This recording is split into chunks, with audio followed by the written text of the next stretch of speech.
My world shattered at 12 when my mom sent me to the school play dressed like a beggar from a Dickens novel. The laughter still echoes in my nightmares. It was supposed to be my moment. The fifth grade production of Cinderella at Willow Creek Elementary was my chance to shine as the princess. A role I'd rehearsed for weeks with every ounce of my heart.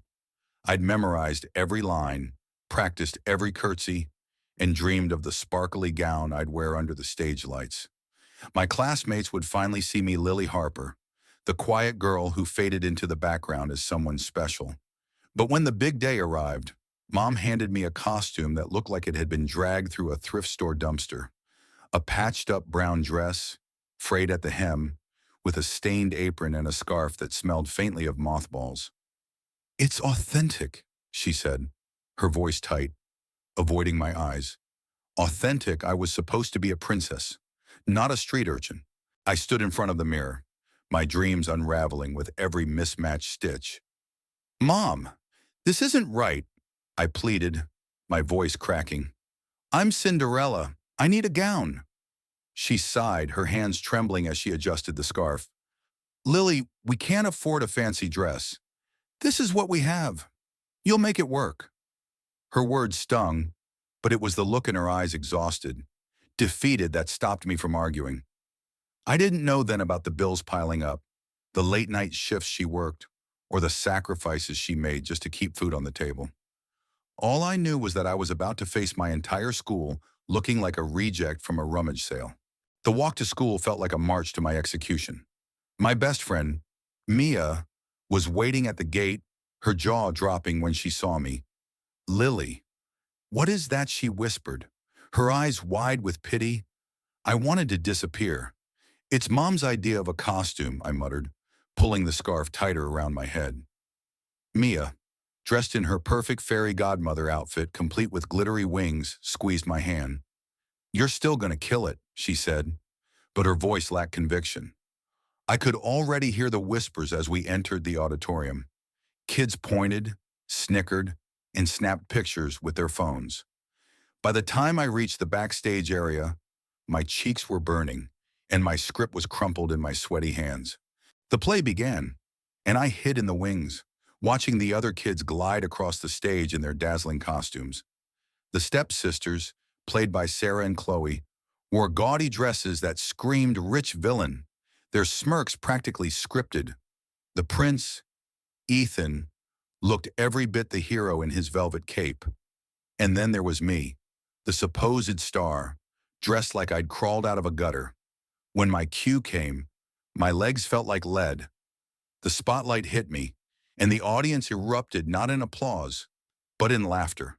Hundreds of kids, parents, and teachers, all cackling at the sight of Cinderella in rags that weren't even part of the script.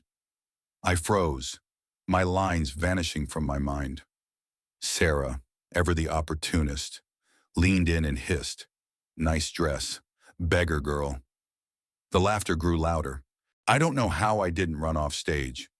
Maybe it was the memory of Mom's tired eyes, or maybe it was the tiny spark of stubbornness deep inside me. I took a shaky breath and stepped forward. "I am Cinderella," I said, my voice trembling but clear.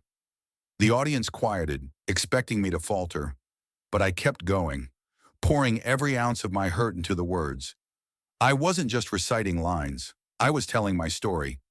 Cinderella wasn't just a girl waiting for a prince, she was me, fighting to be seen, fighting to be enough. By the time I reached the scene where the fairy godmother transforms her, I wasn't acting anymore.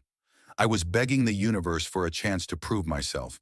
Backstage, Mia grabbed my arm, her eyes shining. "You were incredible," she whispered. But I didn't feel incredible. I felt raw, exposed, like every laugh had stripped away a piece of me. When the play ended, the applause was polite, but the whispers followed me out of the auditorium. Kids posted pictures online with captions like "Cinderella" or "Hobo" and "Worst costume ever." I wanted to scream, to tell them they didn't understand. But how could they? They didn't know about Mom's late nights, the eviction notices she hid, or the way she'd cried when she thought I wasn't listening. That night, I confronted her. Why? Mom, I demanded, tears streaming down my face. Why did you let them laugh at me? She sat at the kitchen table, her hands wrapped around a cold coffee mug. For the first time, she didn't look away. Lily, she said softly, I didn't want you to know how hard things are. I thought, I thought if I made the costume myself, it would be enough. I was wrong.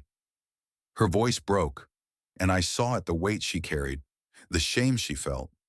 She wasn't just my mom. She was a woman fighting to keep us afloat, and I'd been too angry to see it. The next day at school was worse. The pictures had spread, and Sarah and Chloe made sure everyone saw them. But something shifted in me. I wasn't going to let their cruelty define me. I found Mia at lunch and told her my plan. I'm going to rewrite this story, I said. She grinned, sensing the fire in me. We spent the next week planning a new performance not for the school, but for the community center. I'd play Cinderella again, but this time, I'd tell the real story, a girl who rises above judgment, who finds strength in her struggles. Mia helped me design a new costume, piecing together thrift store finds into something beautiful. Something me, Mom chipped in, sewing late into the night, her hands steadier now, her eyes brighter. The community center performance was small, just a few dozen people in folding chairs. But when I stepped onto the stage, I didn't see a crowd of strangers. I saw Mom sitting in the front row, her face glowing with pride. I saw Mia cheering from the sidelines. And I saw myself not as a princess, but as a fighter. My monologue wasn't scripted, it was raw, honest. I spoke about the pain of being laughed at, the shame of feeling less than, and the courage it takes to stand tall anyway. When I finished, the room was silent for a moment, then erupted in applause, not mocking, but real. A few people were crying. Mom was one of them. Afterward, a woman approached me, her eyes kind. You're stronger than you know, she said. She was a local theater director, and she offered me a spot in her youth program. It wasn't a fairy godmother moment, but it was close. I didn't need a prince or a ball gown. I needed to believe in myself, and for the first time I did. The weeks that followed weren't easy. Kids at school still whispered, but their words had less power.